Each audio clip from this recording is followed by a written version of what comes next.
Assalamu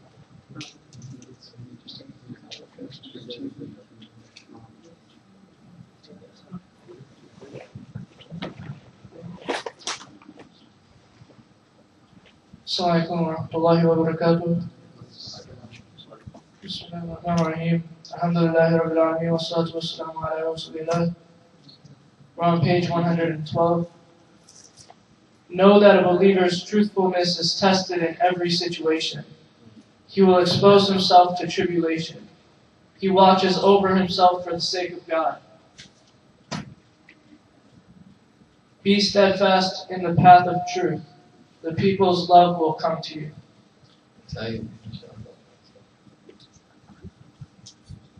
Bismillahirrahmanirrahim. Alhamdulillah, wassalatu wassalamu ala rasulillah wa ala alihi wa sahbihi wa man wala.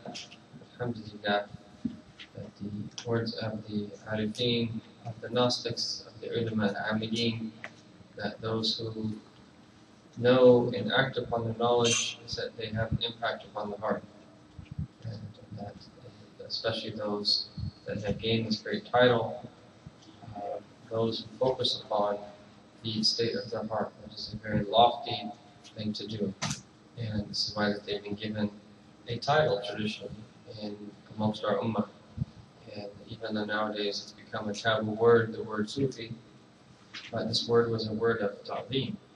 If you look at the biographies of the biographical dictionaries that we have, is that when they said someone that there's a number of ways of referring to them. They were a mufassir, they were a commentator on the Quran, or they were a muhaddith, they were a hadith scholar, or they were an usuli, or a faqih, and all these different names.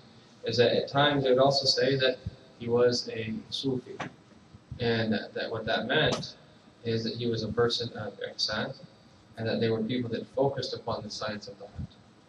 And they were along the lines of Hamza Yusuf, who that clearly said that this path of theirs is a path that is entirely rooted in the Quran and the Sunnah. That this is, everyone agrees upon that. Anything that is rejected by the Quran and the Sunnah is rejected. But Allahumma, that there are certain things that are explicitly mentioned in the Quran and the Sunnah, and there's things that are implicitly mentioned in the Quran and the Sunnah. And that this latter category, i.e. that which is implicitly mentioned, or that which is pointed to, that opens up a great door for an understanding of the scholar legacy that we've been referring to in these past classes. Because that in certain times that the true bearers of the Quran and the Sunnah are the ones who know how to correctly and aptly and strategically respond to their particular time. And there is a hadith of our Prophet ﷺ that says that لَتُنْقَدَنَّ عُرَى الْإِسْلَامِ عُرْوَةً. The rungs of the ladder of Islam will break rung after rung. كُلَّمَا انْقَضَتْ عُرْوَةٌ تَمَسَّكَ النَّاسِ بِالَّتِي تَلِيهَا. Every time that a rung breaks, people will grab onto the one that's after it. And then our Prophet said, sallallahu alayhi wa sallam, أَوَّلُهُ نَقْدًا الْحُكْمِ. That the first of them to break is governance, وَآخِرُهُ نَقْدًا الصَّلَاةِ. The last of them to break are prayer. And what our Prophet ﷺ is giving us here in this image or metaphor of a ladder is that no one will doubt, in theory, that Islam applies to every aspect of a human being's life. That yes, in more aspects of human life, that there are more, in some aspects of human life, there's more direct references to those aspects of one's life in the Quran and Sunnah than others. That might be the case. But Islam is comprehensive, everyone knows that. But what our Prophet is intending and telling us here is that our understanding of Islam comprehensively is one thing, but the way that comprehensive understanding is implemented throughout history is something else. And so that this is why we have a concept of what is called the Khilafah al-Rashida, the rightly guided caliphate. Which, how long did that last for? 30 years. SubhanAllah. Yani, we're now in year 1434 of the Hijrah. 1434 years after the Prophet made Hijrah. right? And then you include the first 13 years in Mecca. So if you add that to this, we have 1447 years from the time that our Prophet received revelation. And aside from the prophetic period, which is 23 years, and then the 30 years for the Khilafah al-Rashida, that other than that, for the most part, is that the rulers have not been the best of rulers throughout history, with rare exception. Or even the good ones had dimensions to their being good. But for the most part, they had a whole other side to them as well. And so that when we refer to them being good rulers, it's relative to some of the other examples that are out there. But the point is that the Khilafah al-Rashid, the political manifestation, governance, our Prophet in a hadith indicated that it would be 30 years. And it's really ajib because if you look at, this is also from his Dala'il Nabuwa, because if you add up the time that Imam Sayyidina Abu Bakr and Sayyidina Uthman, and Sayyidina Umar first, then Sayyidina Uthman, and then Sayyidina Ali, it adds up to 30 years. That Sayyidina Abu Bakr held it for 2 years and some months. Sayyidina Umar held it for 10 years. Sayyidina Uthman held it for 12 years. And Sayyidina Ali held it for 4 years. So 2 plus 10 is 12, plus 12 is 24, plus 4 is 48. And then when you add the months of Sayyidina Abu Bakr, Sayyidina Umar, that right at the time of the ending of Sayyidina Ali bin Abi Talib, is that there were 6 months left when his son, Hassan, Sayyidina Hassan, that became the caliph. Right after the fitna between Muawiyah and Imam Ali. And then that some of the Sahaba pledged allegiance to Sayyidina Hassan, that others pledged allegiance to Muawiyah. And then it was at that point where Sayyidina Hassan bin Ali said he tanazal al-hukm, that he pledged allegiance to Muawiyah in order to preserve bloodshed, preserve the blood of Muslims. But that happened right at the 30th point. And this is why that there's an outward element to things and there's an inward element to things. Is that he knew that the Khilafah al-Rashid, the rightly guided caliph, would only last for 30 years.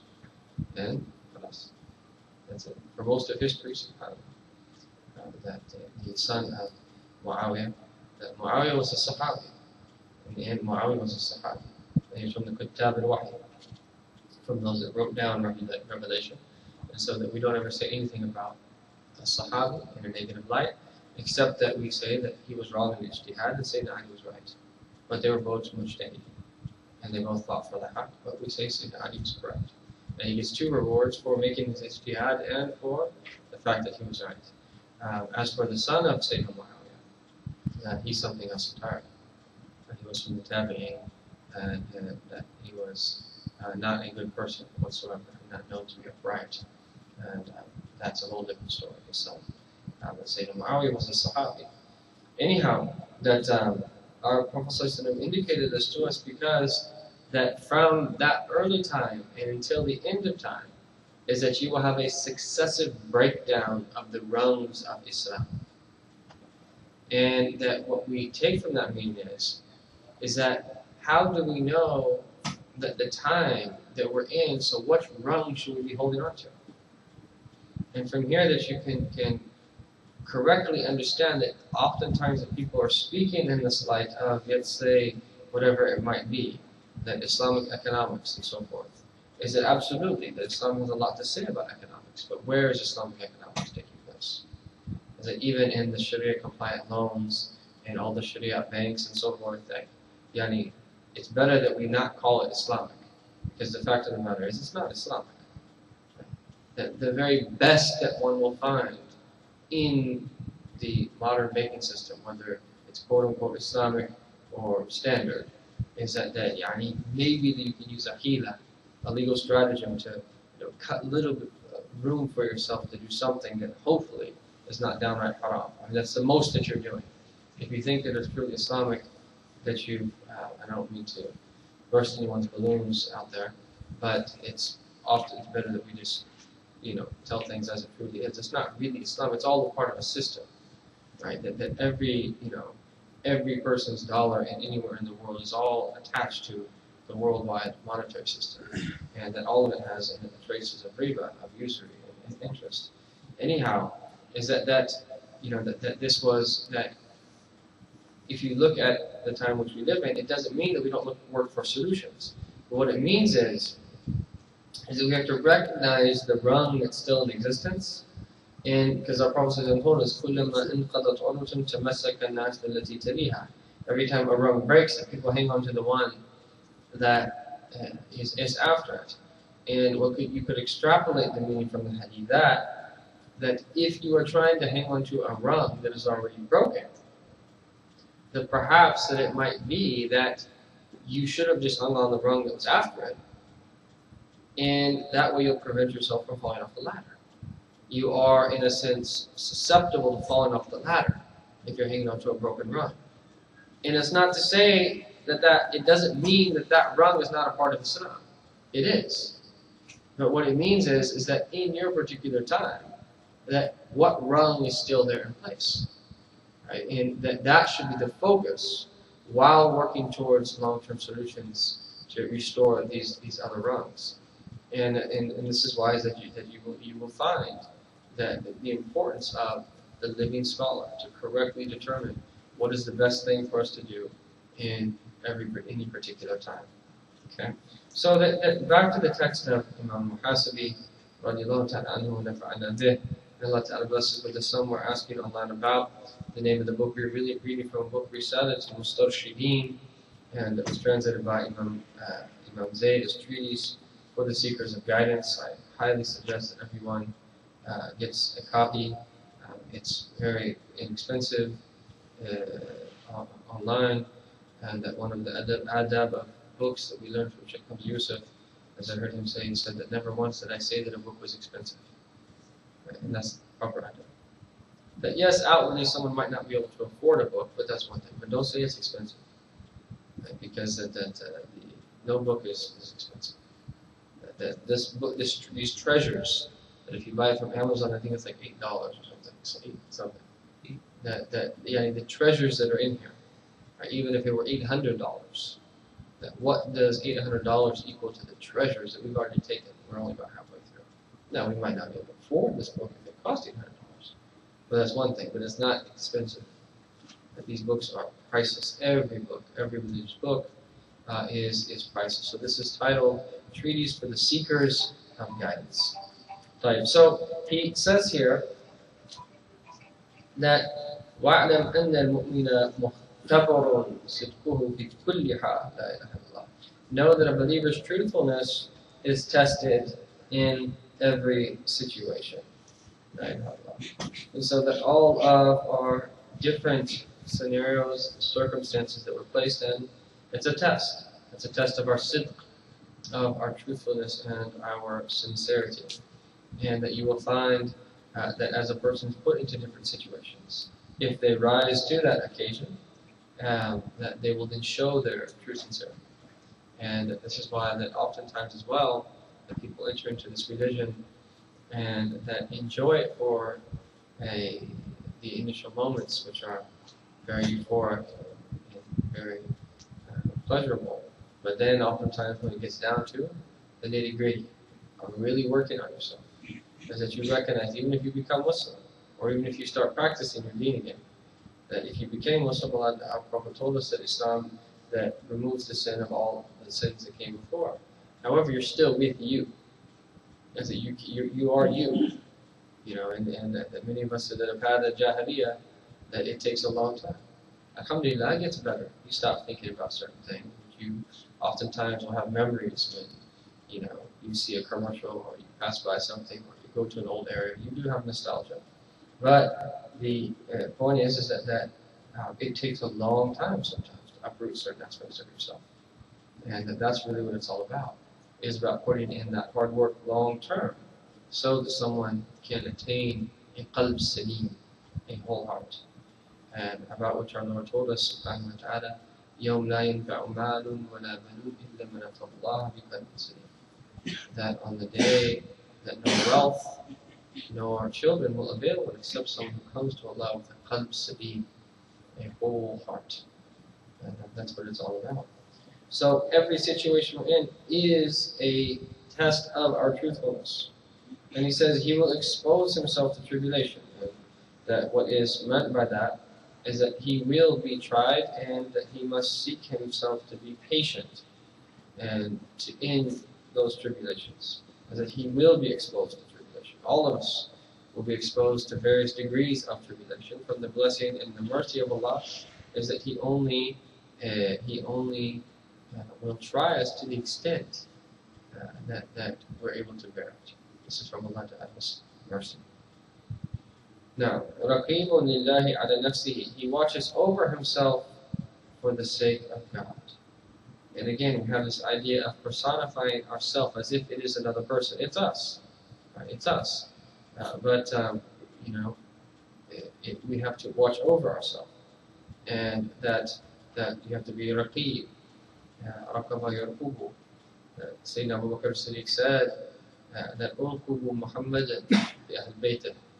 That observe the Prophet Muhammad in his family.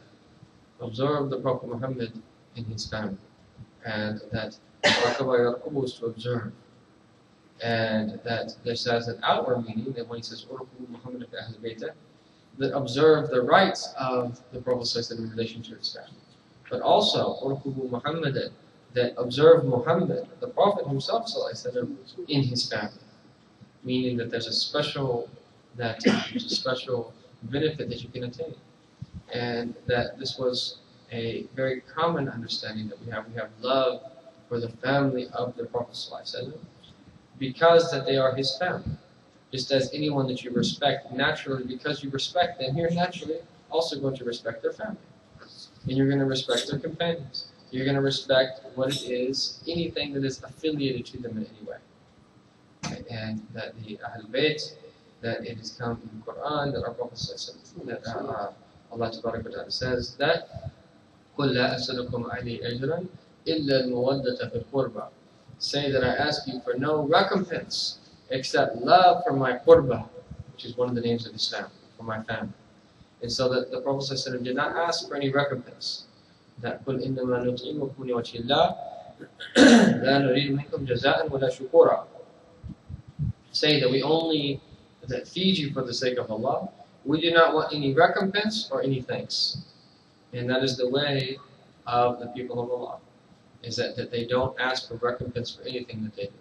They don't want people to thank them, nor do they, let alone do they want any recompense. They do it solely for the sake of Allah Ta'ala. إِنَّمَا نُطْعِمُكُمْ لِوَجْهِ اللَّهِ. That we are only feeding you for the sake of Allah Ta'ala, and thus all of our actions is we should do it لِوَجْهِ اللَّهِ, for the sake of Allah Ta'ala. So then, excuse me, that he says, فَاثْبُتْ عَلَى مَحَجَّةِ الْحَقِّ. Be steadfast in the path of truth. The people's love will come to you. So be steadfast. And that truth requires steadfastness, because it's not easy to live by the truth for the truth.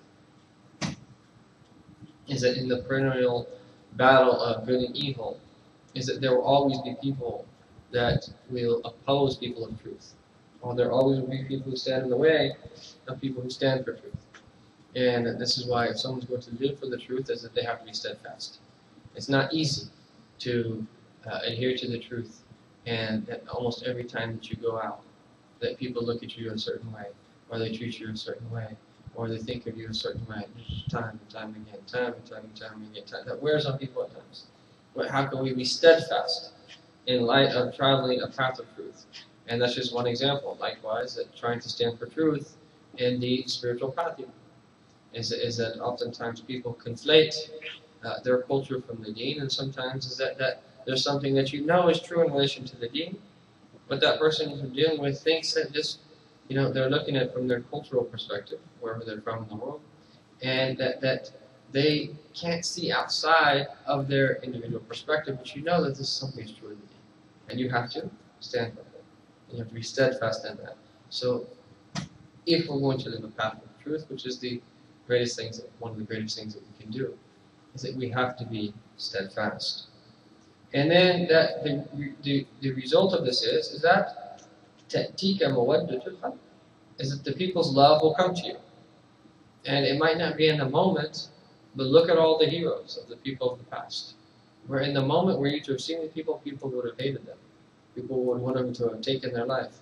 And then we have streets named after them, we have national holidays after them, and that this happens. This is a universal in the sense. It doesn't just apply just to Muslims. The people that stand for a true cause, is that even though in that moment they're disliked, that oftentimes that in the long run they're respected and they're appreciated. And it's from here that we can understand is that the importance of why that it's important to be steadfast. And that one of the wisdoms behind our Prophet ﷺ is that when he went to Ta'if and he was so horribly removed from that city and banished from that city, and that the Prophet, the famous dua that he made, that we've all heard, but the Prophet ﷺ that said to those angels that came to him that wanted to collapse the mountains on those people, because who are they harming? They're harming the best of creation. That he said, no, that I hope that Allah Ta'ala will bring forth from their loins that those who worship only Him, who associate no partners with Him, and only worship one God. And this is why one of our teachers said that da'wat as-sadiq in lam tu'athir fi shakhs yu'athir fi dhurriyyatihi or man fi sulbihi kama qala. Is that if someone is giving da'wah, they're calling to the truth, that if they don't affect the person that is right before them, they'll affect the person that's in their loins. That's a whole other thing. That's a whole other dimension. Is that even though that person right there before you is rejecting you, or is mistreating you, how do you know? That person might have a son or daughter that gives victory to your cause at a later stage. And alhamdulillah, in general, that I think you could say it's been happening for a long time in certain parts of the United States of America, but in general, that even with all of the Islamophobia and all of the hate, which is also in certain dimensions and strata of our society, is that along with that as well as that there's also a concomitant openness for people to hear about Islam. And subhanAllah, sometimes you find people that you think that they would be susceptible to these types of understandings and are completely free from it. I met a couple that the daughter's Muslim and her parents are not Muslim, but they're very close to Islam. She's actually bringing her parents to the retreat that we're having, inshallah, after Eid. And that her, I was having a really nice conversation with her parents. And her father is a very spiritual person. And mashallah, he's right there. I mean, he's pretty much a believer. He just hasn't taken that step yet. And that I just asked him after that, I said, it's so refreshing to see someone who has this perspective in light of everything that's being said about Islam and Muslims. And subhanAllah, his response to that was that, all of that is ignorance. And he just in one motion just was able to contextualize everything that's being said or that one hears if you watch TV, that he could just reconcile like that's ignorance. And that's amazing for some Allah Ta'ala to give someone, the strength to be able to do that. That's an amazing thing. And this is Allah's deed. Subhanahu wa ta'ala. So that in the end, the people's love will come to you. Be truthful in your quest, and you will inherit heart vision. The fountainheads of Gnosis will appear before you. You will be given divine facilitation to distinguish the true value of all knowledge that comes to you. MashaAllah. That's a bit mystic then. Be truthful in your quest, and you will inherit heart vision. وَاصْدُقْ فِي الطَّلَبِ تَرِفْ عِلْمِ الْبَصَائِرِ. MashaAllah. So again, truthfulness. And the difference between truthfulness and sincerity is that sincerity is on an act-by-act basis. Truthfulness is not only being sincere in that particular act, but giving 100% of your energy inwardly and outwardly to that act. And so that all truthfulness is sincerity, but not all sincerity is truthfulness. Someone could be mukhlis and sincere, but not be sadiq and truthful. But if someone's sadiq, they have to be mukhlis, they have to be true. And so that sidq is in a sense a higher degree. This is why one of the latter books of Yahya al-Din, Imam Ghazali, has a book titled Kitab al-Niyati wa Ikhlasi wa Sidq, the book of intention, sincerity, and truthfulness. And truthfulness is one of the highest degrees of all. And someone will continually to become truthful until they'll be written with Allah Ta'ala as a Siddiq. As a Siddiq. And this is the highest degree after the prophets, or the Siddiqeen. And this is the degree of Sayyidina Abu Bakr Siddiq. And likewise, it is a degree that remains in the Ummah of our Prophet until Yawm al-Qiyamah. Is that there will be Siddiqeen every time. In every day and age, there are people that are Siddiqeen. They are those that, again, even translating this word, how you translate it, it's very difficult. Siddiq, one interesting way of translating it is an ultimate confirmer of truth. That's a bit verbose. You can also say a high saint. That seems a bit too Christian. How are you going to translate Siddiq? It's very hard. Maybe it's best to just leave it as Siddiq. But the meaning of it is, it's beyond righteousness. It's beyond martyrdom. It's someone who testifies to the truth with their tongue and with their limbs and with their state. In all of the means of testifying to truth. So he said, be truthful in your quest. Have this sidq in your talab. And that is ilm al-Messiah. So what is your talab? It is what you are seeking.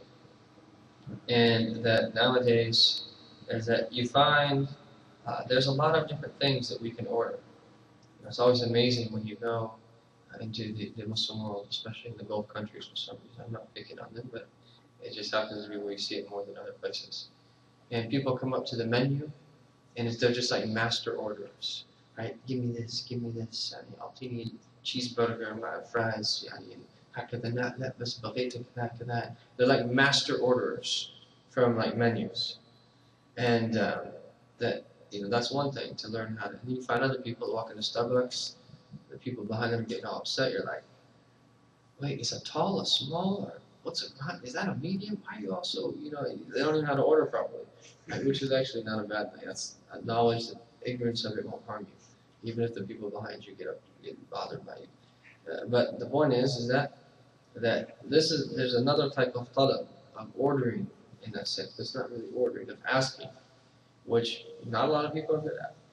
There's not a lot of people that yuhsan qara' al-bab, that are good at knocking on the door of Allah by having talab, knowing how to ask Allah Ta'ala. And that you hear these people that go on to Hajj, and that they say, I made dua for 5 minutes, and that's all the du'as I knew. I didn't know anything else to say. Right?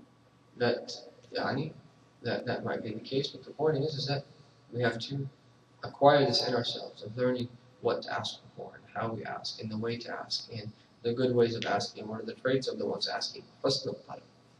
And that what he's saying here is that if you're sincere in your talab, that if you're sincere in your seeking of Allah Ta'ala, in your quest, is that what will be the result? Tarim.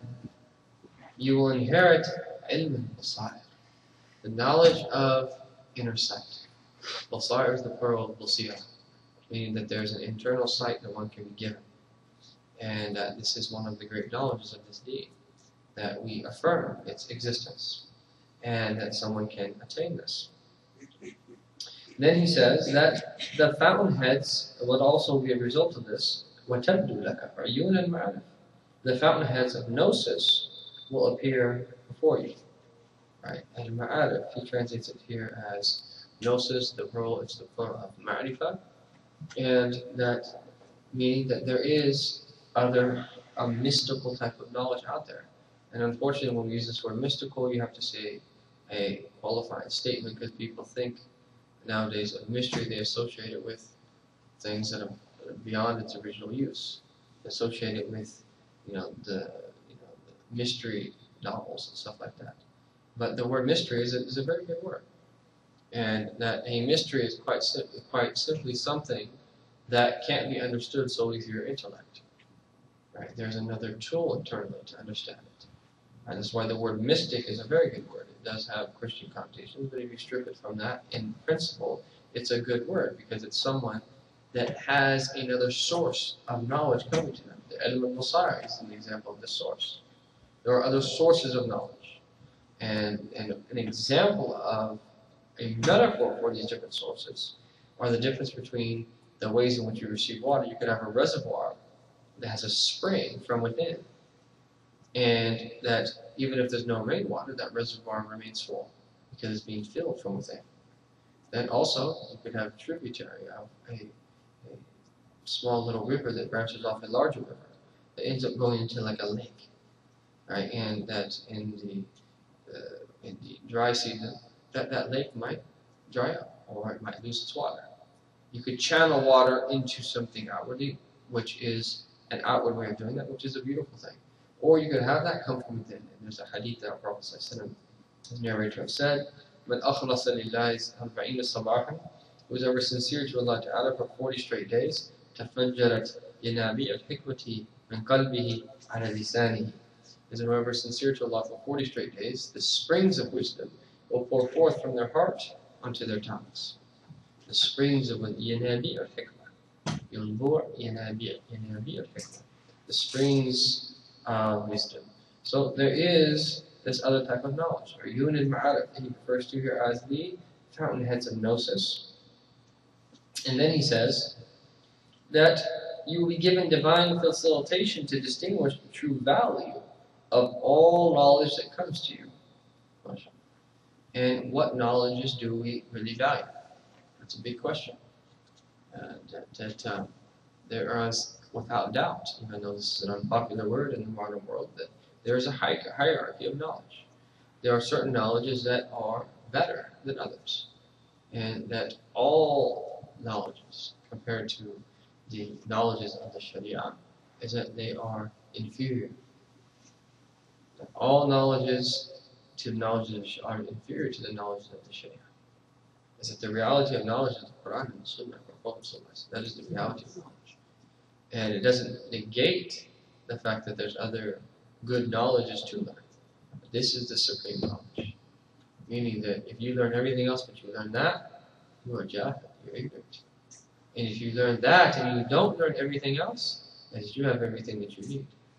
That the most superior form of knowledge is that knowledge, as Imam al-Ghazali says, that were you to close yourself off in a distant place, in complete solitude, where you have no form of sensory to stimulate anything that could be known, that the knowledge remains with you. If you're in that situation and you know your Lord, then you won't be bothered. And in fact, that these type of people oftentimes seek those type of scenarios to focus upon that type of knowledge. And those that have attained it just point to it, like Imam al-Hasib is doing. He's saying this knowledge exists, and that it's even referred to in the Quran. وَعَلَّمْنَاهُ مِن لَدُنَّا عِلْمًا. We taught him knowledges from our presence. How else are you going to understand the story of Khidr and Musa alayhi salam? And there's a difference of opinion. Is Khidr a prophet or is he not a prophet? Imam al-Sha'rani says is that this is why sometimes they say alayhi salam, other times they say radiyallahu anhu, because there's a difference of opinion whether he was a prophet or not. And anyhow, that when Moses was asked, is there anyone more knowledgeable, then he was honest. He said, to his estimation, and he said no. And then Allah Ta'ala sent him Khidr. And that we learn here in the story of Moses and Khidr, one of the great lessons that we learn is the etiquette of a student with a teacher. Because you see the humility of Moses. Like, can I follow you?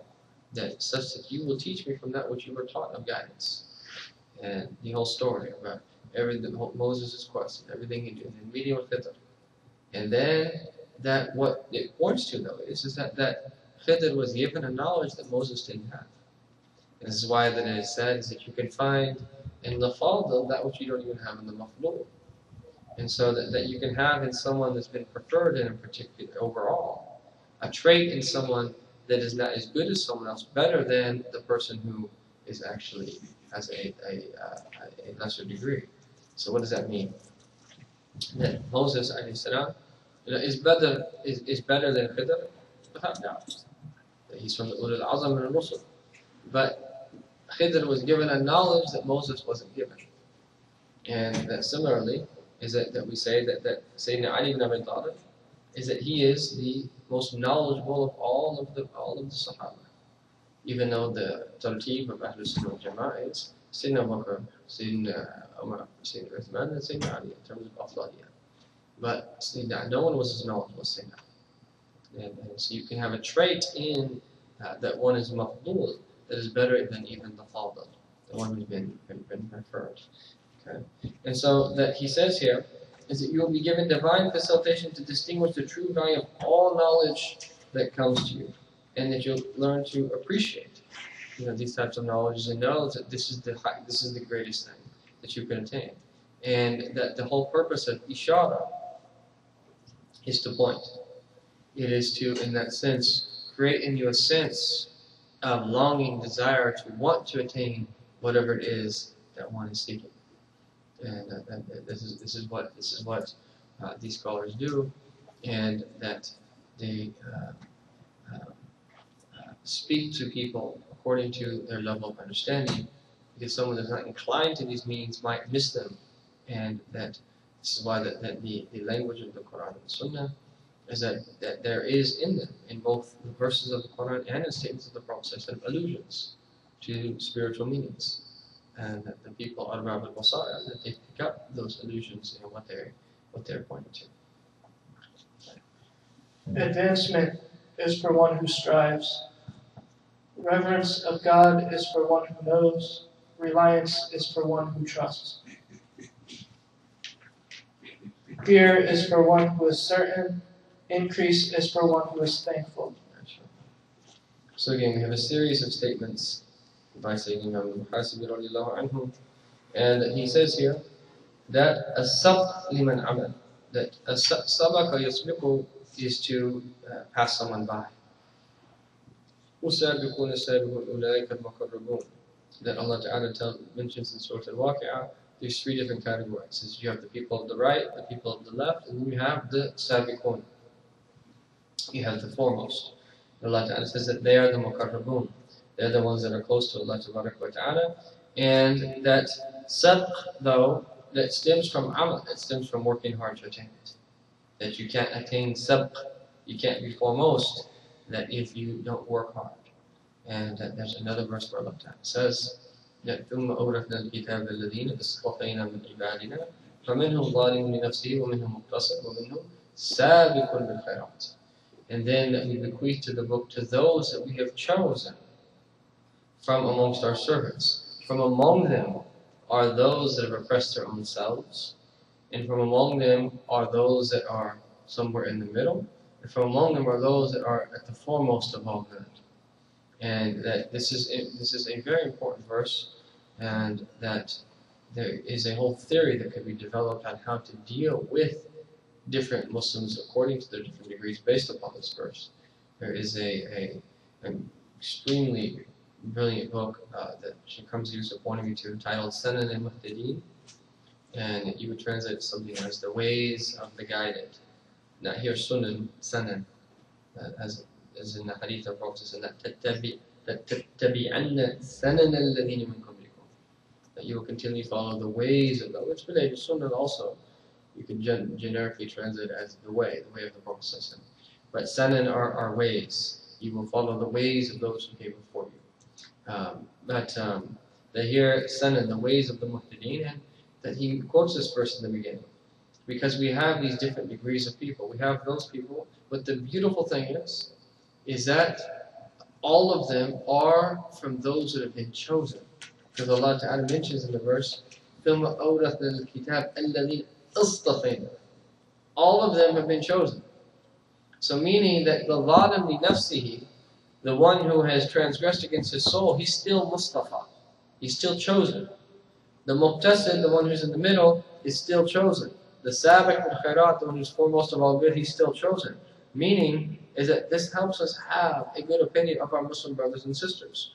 And what dictates our understanding of this is the Sharia al-Mutahara, is the purified law. Meaning is that the Sharia, as we've already mentioned before, is not necessarily black and white on all issues. There's shades of gray. And it's more like a continuum. What does that mean, it's a continuum? Is that on one side of the spectrum that you have that which is agreed upon is haram.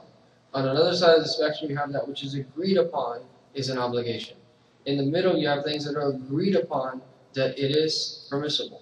And then you have things here that are agreed upon that it's recommended. You have things here that are agreed upon it's offensive. But then, between all of these things that are agreed upon, that you have shades. So you have some things that some scholars say this thing's permissible, others say it's makruh, others say it's haram. Or you have sometimes where certain things, some scholars say it's makruh, and others say that it's sunnah. What's an example of that? For instance, the 6 days after Shawwal. Our Prophet said, "Man sama Ramadan wa atba'ahu bi sittin min Shawwal, فكأنما صام الدهر كله." Whoever fasts Ramadan and follows it with 6 days of Shawwal, it's as if he's fasted that the whole year, all of time. Right? Why? Is because Ramadan al-hasanatu bi ashri amthaliha. Each good deed is worth 10. So Ramadan, 30 days, yani a month, 10 months. And that if you fast 6 days in Shawwal, times 10, that's 60. Divided by 2, that's 2 months. Right? So that's a total of 12 months.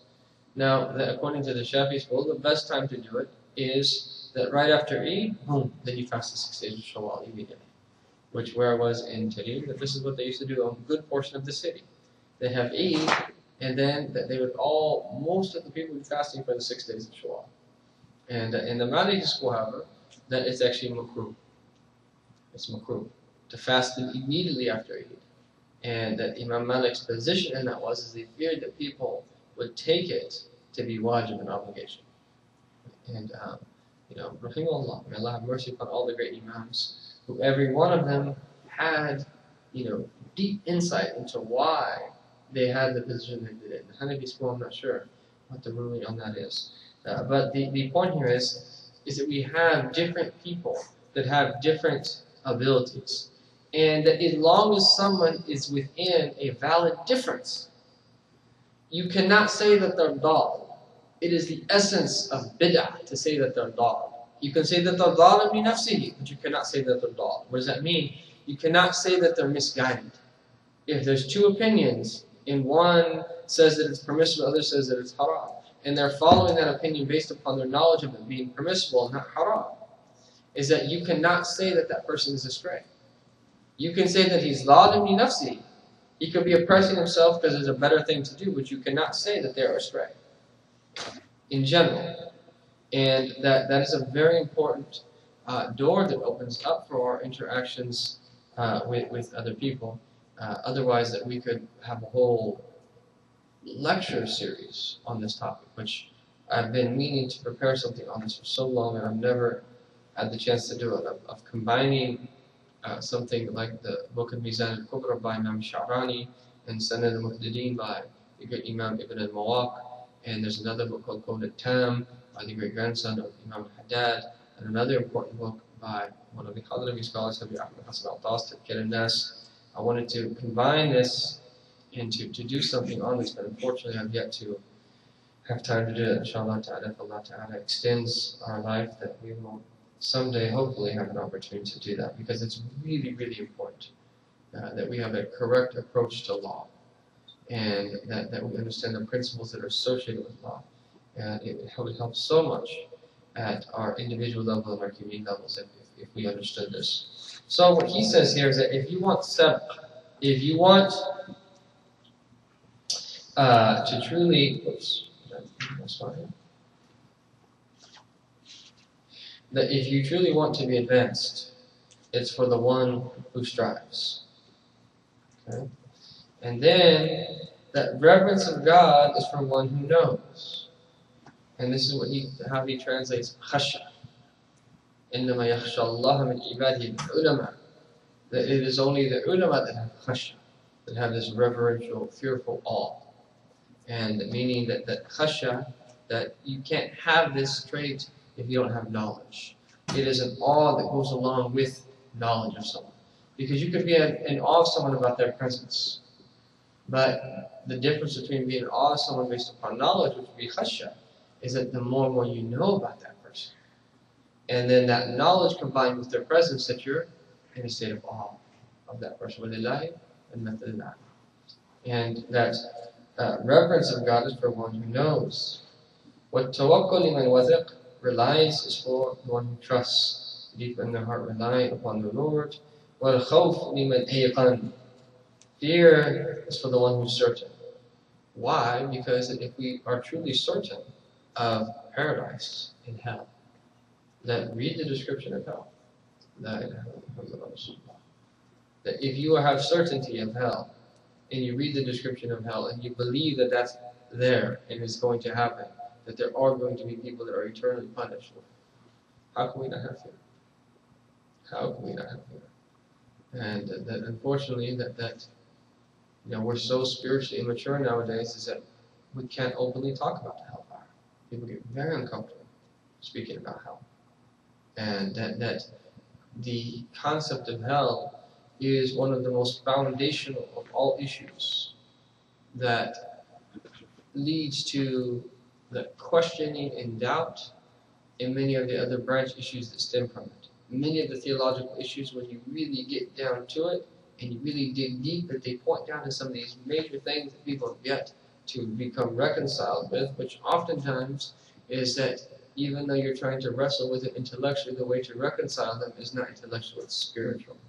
And after someone reconciles them spiritually, that they realize that these types of things are based upon submission. Oftentimes, even intellectual positions that they then take after that will be more solid than if they haven't reconciled these deep realities from within. And I know that's a bit abstract, what I just said, and difficult to understand. But the reality of this is very simple. There's certain things that are foundational in our deen. And if you cover those up and you don't deal with those, is that when you try to deal with the branches, is that, if the foundations aren't strong, you're not going to be able to fully deal with the branches. And what he's saying here is that if we're certain, if we believe what our Prophet said, and the Jannah haq, wa nar haq, wa as-sa'ata atiyatu la rayba fiha, wa anna Allah yab'athu man fil qubur, is that Jannah is truth, Nar is truth, and that the hour is coming, and that Allah Ta'ala will resurrect those that are in the graves. If you believe in that, what are we doing with our lives? We're all in this situation. We ask Allah Ta'ala for His mercy. And increase is for the one who is thankful, as we know that Allah says, "In shakartum la'azidannakum," that if you are thankful, then I shall surely increase you. Okay.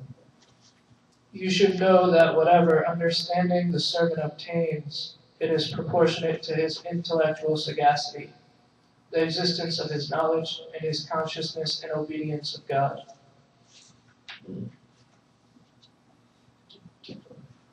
Upon whosoever God bestows the gift of sound intellect, enlivens with knowledge, after bestowing faith upon him, bestows heart vision through certainty, and gives insight into his own faults. For such a person, God has facilitated all of the characteristics of righteousness. Therefore, seek righteousness through God consciousness, and take knowledge from reverent people. Is that the Arabic that's up there? So he says here that you should know that whatever understanding the servant obtains, it is proportionate to his intellectual sagacity. And that meaning is that when we discuss ilm and aql, when we talk about knowledge and the intellect, is that what is the relationship between them? And there are more details that are coming that we'll get into these.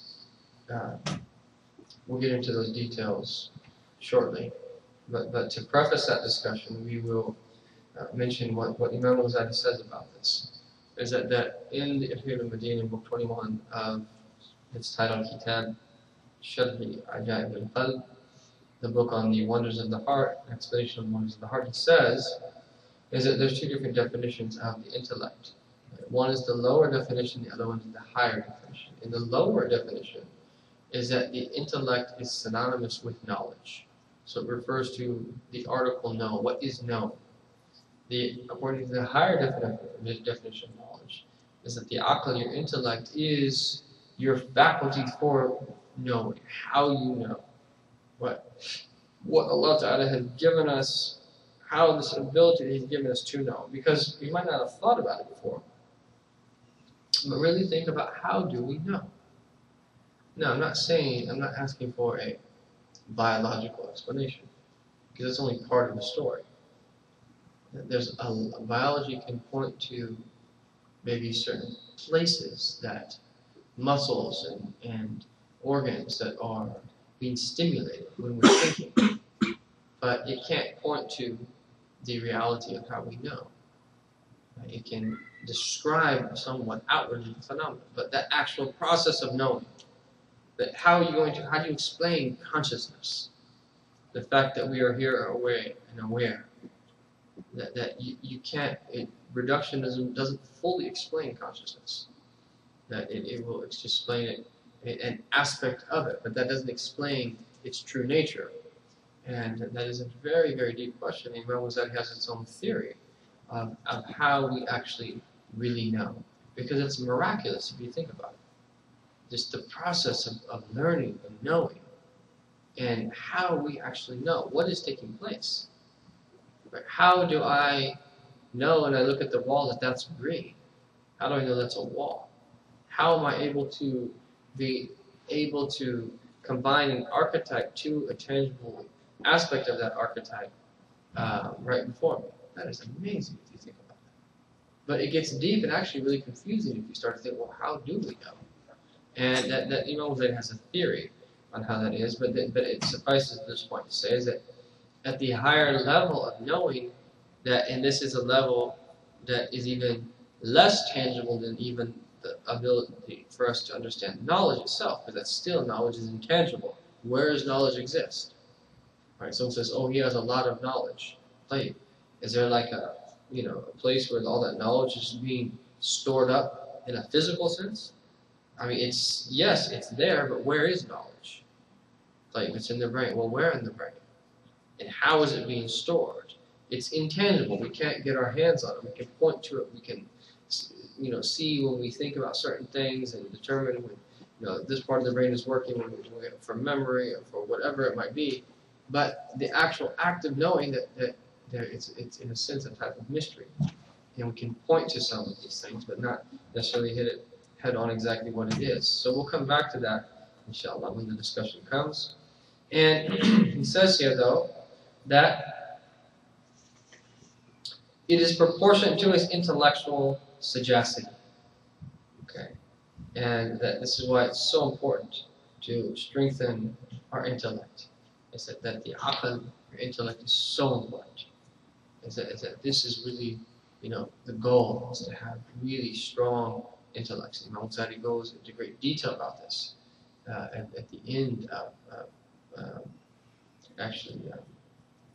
isn't it? He speaks about the aql. Is it 1 or 20? Maybe it is 20.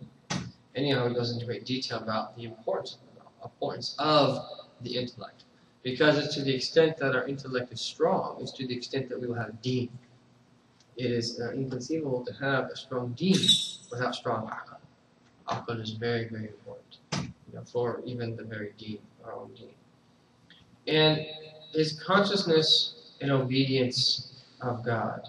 Okay, so it is proportionate to his intellectual sagacity, the existence of his knowledge, and his consciousness and obedience of God. And that Shaykh Abdullah have a wuld here, that he quotes here all of the verses that pertain to the people of taqwa. And he says is that the athar of taqwa, the traces of taqwa, the effects of taqwa, bashariruha, and the glad tidings of those who have taqwa, reach 27. And he just lists all of the verses that relate to people of taqwa. الَّذِينَ آمَنُوا وَكَانُوا يَتَّقُونَ لَهُمُ الْبُشْرَى. Those who believe and had taqwa, they will have glad tidings. إِنَّ اللَّهَ مَعَ الَّذِينَ اتَّقَوْا. Indeed, Allah is with those who have taqwa, meaning that Allah Ta'ala will be with them by giving them victory and assistance. إِن تَتَّقُوا اللَّهَ يَجْعَلْ لَكُمْ فُرْقَانًا. If you have taqwa, Allah will give you a decisive criterion. And then he goes on to list all 27 about the people of taqwa. If we have taqwa, this is everything in Allah Ta'ala that He blesses us with. Okay? Upon who? We'll end on this point. Upon whosoever God bestows the gift of sound intellect, enlivens with knowledge after bestowing faith upon him, bestows heart vision through certainty. I'm sorry. Upon whomsoever God bestows the gift of sound, enlivens with knowledge and bestowing faith upon him, bestows heart vision through certainty, and gives insight into his own fault. So whoever has been granted aql, intellect, is that Allah Ta'ala will bring them to life. One of the results of that is they will be granted knowledge that comes even after faith. And that He will also grant them certainty, and He will make them aware of the faults of their own self. Because that these faults, that when we get into the higher levels of knowing, is that these are these faults of our own self that are truly preventing the mirror of our heart from reflecting the true nature of reality. So when Allah Ta'ala gives us insight into knowing our faults, then we can start to polish and chip away that dust and polish it and wash it, so that our hearts are then able to reflect. And then that therefore if Allah Ta'ala grants someone with this, that He has facilitated all of the characteristics of righteousness. So what is the conclusion? Therefore, seek righteousness through God consciousness, and take knowledge from reverent people, meaning people of khashya. So inshallah ta'ala, we'll stop there. If there's any questions online or you have a question,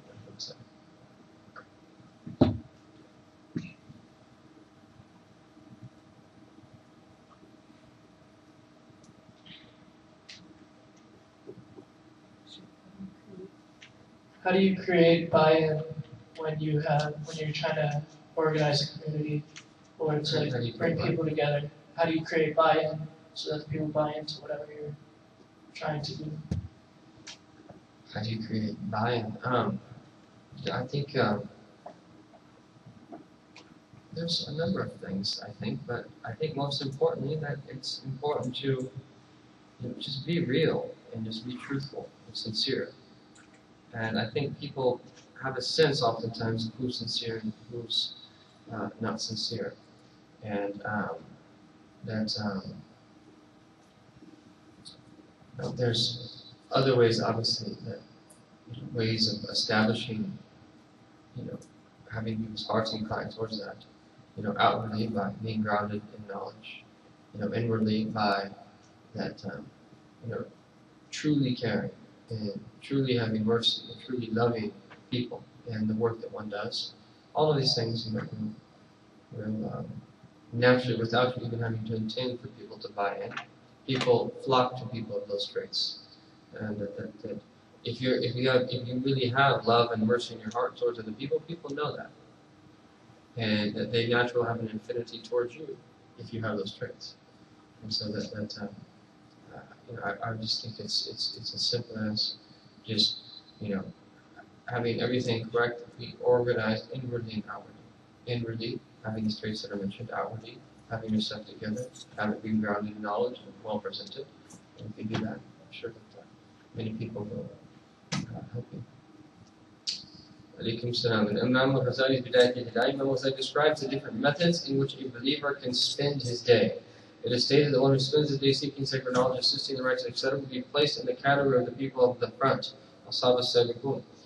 However, it is also stated that he who goes to seek the provisions for he and his family is placed in the category of Ashab al-Yamin, or the people of the right. It is stated this is the lowest method to spend one's day. And that the Ashab al-Yamin are not on the same level as one who spends his day in seeking sacred knowledge and doing general righteous acts. Is it possible for one to get in the category of Ashab al-Yamin and still at the same time attain the category of the people of the front? The point here is that Imam Ghazali is dealing with categories, and that in the Bidayat al-Hidayah, I believe that there's 4 different archetypes, ways, in other words, that Imam Ghazali advises people to spend their time from Fajr time until Dhuhr. And that what you'll notice is that where are we in relation to, these people used to have a sense of leisure time. That it was much more appreciated in previous times than it is now. As that now we're just busybodies. We're always just preoccupied. We're plugged in. We go from thing to thing. We're always working. we don't have time to think, we don't have time to read, we don't have time to reflect, and this is a real problem. Now, people have always worked hard in previous times, don't get me wrong, but the nature of the type of work, I think you could clearly argue, was not as stressful as it was nowadays, and it was much more conducive to all of these things that we're mentioning. However, so I'm not saying that what Imam Hamza is saying is entirely irrelevant to our times. What I'm saying is that it's very difficult for most people to follow, much of what he says. However, that one should do the best that they can. So even if they can't spend the entire period from Fajr until Dhuhr, spend part of the time. Spend at least the time after Fajr doing that. Or when you're in your car on your way to work, or on your break, or something of that nature. Try at least to approximate what Imam al-Ghazali is saying. And again, he's giving archetypes. This is in general the better way to spend one's time, and this will lead to the people that are Ashab al-Yamin, and this will lead to the people that are Sabiqun. However, it is very possible that someone very simple, who spends all of his day working, has a heart of gold and is very pious, and he is from the elect of the Siddiqeen, and someone that spends their entire time studying, that they are from the Ashab al-Yamin. That's also very possible. The most important thing is your heart, and you submit to where Allah Ta'ala has placed you, and you have high spiritual aspiration, and you do everything that you can outwardly and inwardly to progress and draw near to Allah Ta'ala. And to know is that nothing is preventing you from reaching the highest of stations wherever Allah Ta'ala has placed you. It's the spiritual heart and the physical heart. There are scholars that say that there is a relationship between the spiritual heart and the physical heart. Right? So that just as in this sense is that our physical heart is at the center of our being. And that in that likewise is that there's a relation between the physical heart and the spiritual heart. That relationship is a very subtle relationship. And however, that the spiritual heart is different than the physical heart.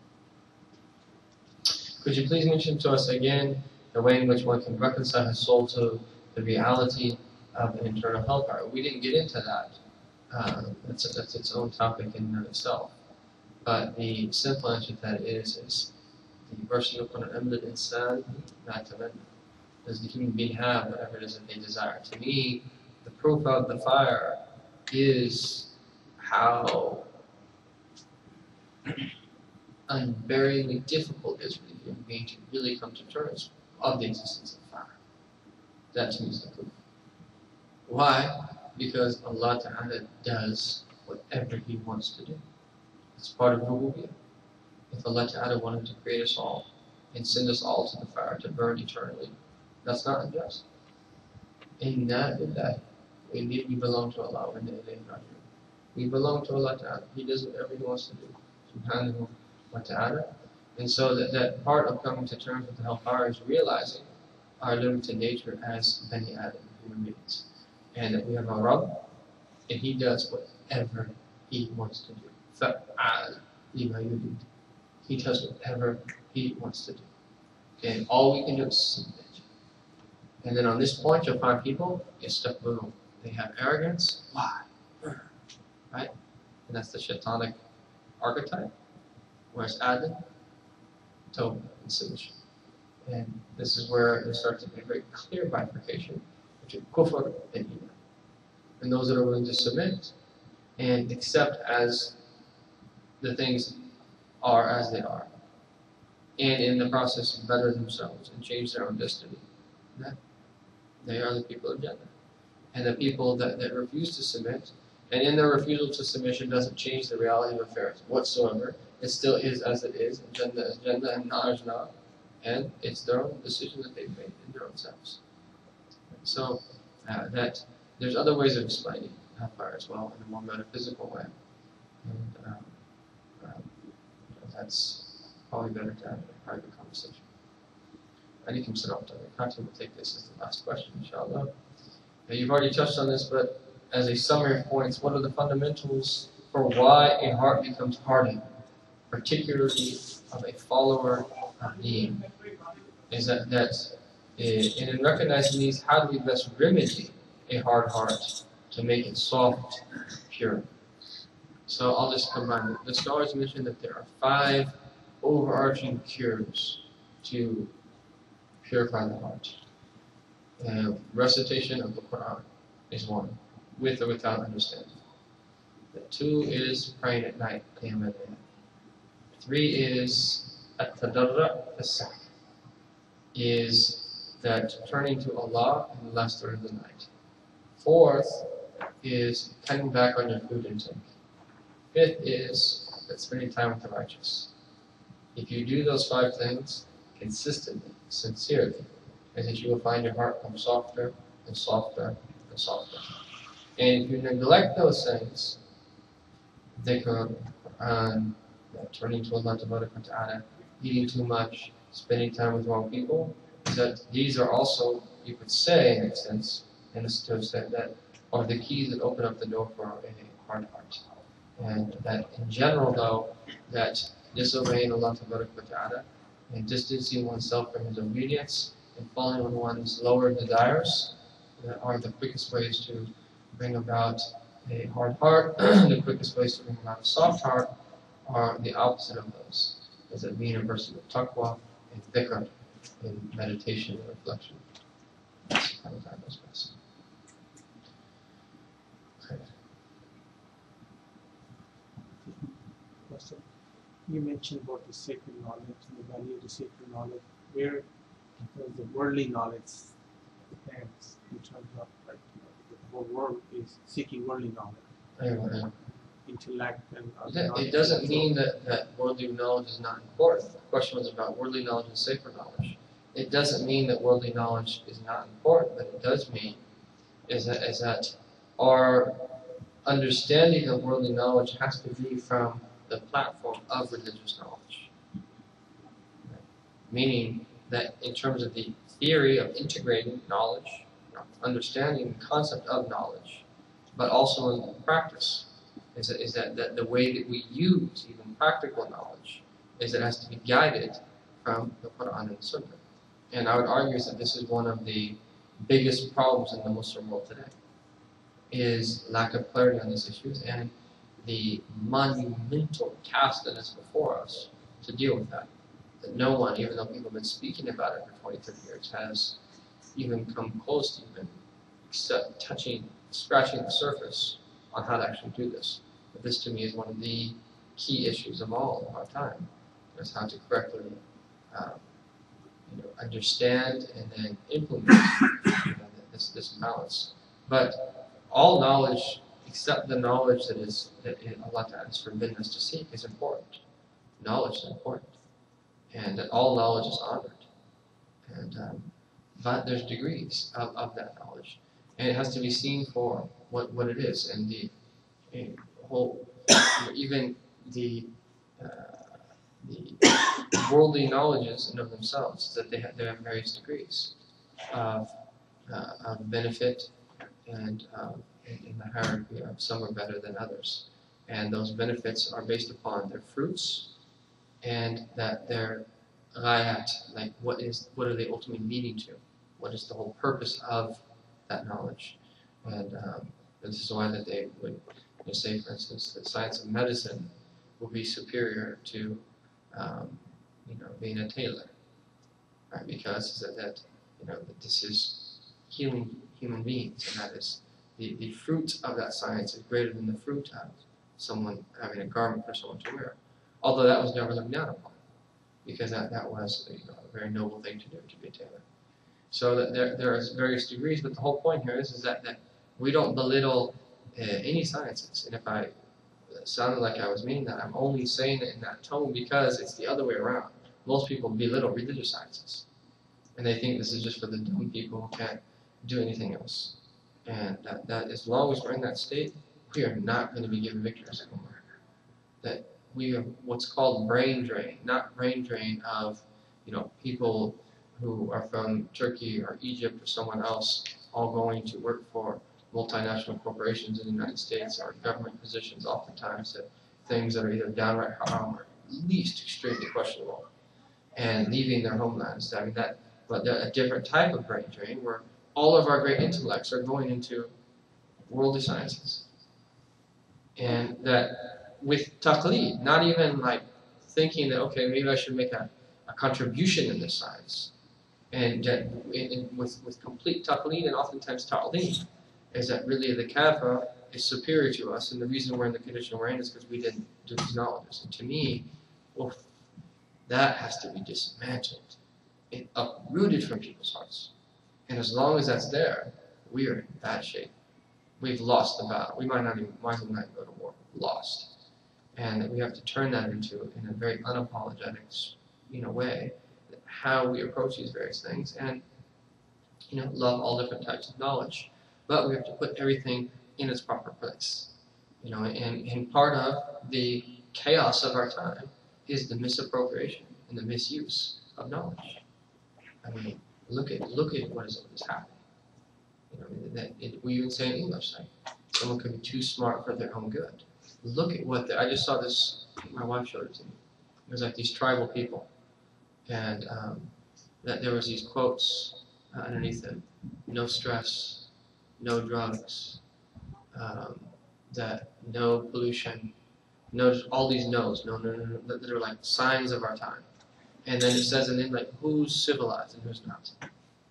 And like, really, I think that really is, if we're so impressed with ourselves, but if we destroy the civilization, which we're en route in doing, in 200 years, really from the Industrial Revolution until now, people have lived on this continent for thousands of years in the world, and that we managed to destroy the world in that short of a period of time.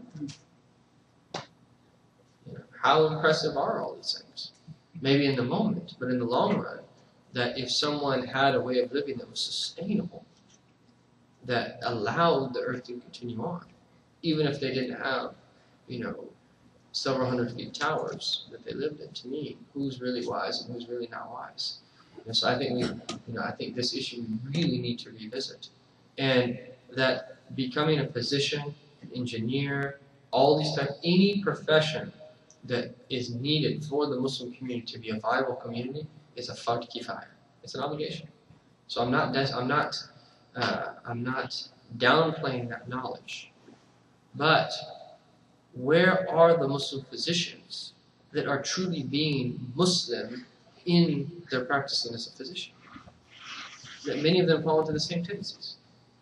Right? When my wife was pregnant, that we were looking for a OBGYN for her, that we wanted a Muslim physician. We call a Muslim physician. The first thing she asked me very rudely, right, is that, right, you do have insurance, don't you? Right? I'm like, Assalamu alaikum. My name's Yahya. How are you doing? Marhaba. Oh, okay. Thank you. But like, what kind of, now, she might have had people time and time again who want free work. Like, I understand, but like, you don't treat people like that, right? And that there are Muslims that fall into the same exact tendencies as others in many of the as physicians, and that our even approach to medicine and how we even look at medicine. That we have very deep theories about medicine and healing, but no one's ever studied. Right? So to me, this is a very, very a big issue. Okay, we have to stop. I actually have to do a Skype call right now because I was supposed to be in Cincinnati. I'm supposed to be here. This is where Allah wanted me to be. But I have to do this Skype call now. So, okay, inshallah. This topic never ends. We need like days on this topic because it's so important. But it's not just that we don't ever downplay any knowledge except the knowledges that have been said in haram in Sharia. But we recognize is that some are more important than others.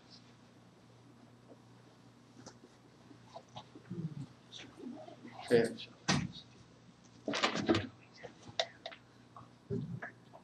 There's a really controversial book called Science of the Cosmos, Science of the Soul by a man by the name of William Chittick.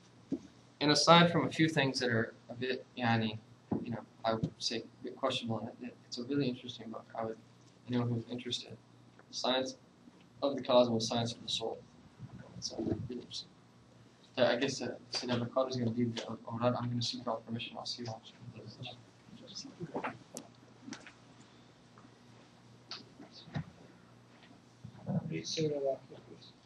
أعوذ بالله من الشيطان الرجيم. بسم الله الرحمن الرحيم. إذا وقعت الواقعة ليس لوقعتها كاذبة خافضة رافعة. إذا رجت الأرض رجا وقصت الجبال بسا فكانت هباء منبثا وكنتم أزواجا ثلاثا. فأصحاب الميمنة ما أصحاب الميمنة وأصحاب المشأمة ما أصحاب المشأمة والسابقون السابقون أولئك المقربون في جنات النعيم. ثلة من الأولين وقليل من الآخرين على سرر موضونة متكئين عليها متقابلين. يطوف عليهم ولدان مخلدون بأكواب وأباريق وكأس من معين لا يصدعون عنها ولا ينزفون. وفاكهة مما يتخيرون ولحم طير مما يشتهون. وحور عين كأمثال اللؤلؤ المكنون جزاء بما كانوا يعملون. لا يسمعون فيها لغوا ولا تأثيما إلا قيلا سلاما سلاما. وأصحاب اليمين ما أصحاب اليمين في سدر مخضود وطلح منضود وظل ممدود وماء مسكوب وفاكهة كثيرة لا مقطوعة ولا ممنوعة وفرش مرفوعة. إنا أنشأناهن إنشاء فجعلناهن أبكارا عربا أترابا لأصحاب اليمين. ثلة من الأولين وثلة من الآخرين. وأصحاب الشمال ما أصحاب الشمال في سموم وحميم وظل من يحموم لا بارد ولا كريم. إنهم كانوا قبل ذلك مترفين فكانوا يصرون على حنث العظيم. وكانوا يقولون أئذا متنا وكنا ترابا وإذا مئنا لمبعوثون أو آباؤنا الأولون. قل إن الأولين والآخرين لمجمعون إلى ميقات يوم معلوم. ثم إنكم أيها الضالون المكذبون لآكلون من شجر من زقوم فمالئون منها البطون فشاربون عليه من الحميم فشاربون شرب الهيم. هذا نزلهم يوم الدين. نحن خلقناكم فلولا تصدقون. أفرأيتم ما تمنون أأنتم تخلقونه أم نحن الخالقون. نحن قدرنا بينكم الموت وما نحن بمسبوقين. ألا ننبذ أمثالكم ننشئكم فيما لا تعملون. ولقد علمتم النشأة الأولى فلولا تذكرون. أفرأيتم ما تحرثون أأنتم تزرعونه أم نحن الزارعون. لو نشاء لجعلناه إننا لمغرمون بل نحن محرومون. أفرأيتم الماء الذي تشربون أأنتم أنزلتموه من المزن أم نحن المنزلون. ولو نشاء جعلناه جادا فلولا تشكرون. أفرأيتم النار التي تورون أأنتم أنشأتم شجرتها أم نحن المنشئين. نحن جعلناها تذكرة ومتاعا للمقوين. فسبح باسم ربك العظيم. فلا أقسم بمواقع النجوم وإنه لقسم لو تعلمون عظيم. إنه لقرآن كريم في كتاب مكنون لا يمسه إلا المطهرون. تنزيل من رب العالمين. أفبهذا حديث أنتم مدهنون وتجعلون رزقكم أنكم تكذبون.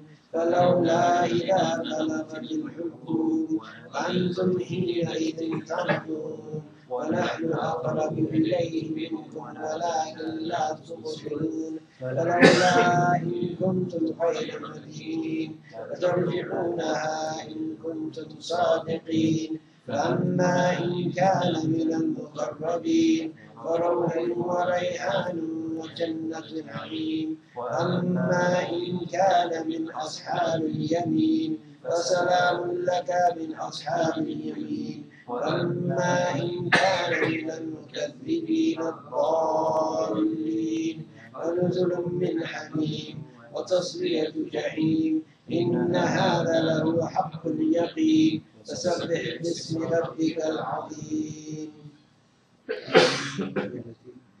أعوذ بالله من الشيطان الرجيم. بسم الله الرحمن الرحيم. قل هو الله أحد الله الصمد لم يلد ولم يولد ولم يكن له كفوا أحد. بسم الله الرحمن الرحيم. قل هو الله أحد الله الصمد لم يلد ولم يولد ولم يكن له كفوا أحد. بسم الله الرحمن الرحيم. قل هو الله أحد الله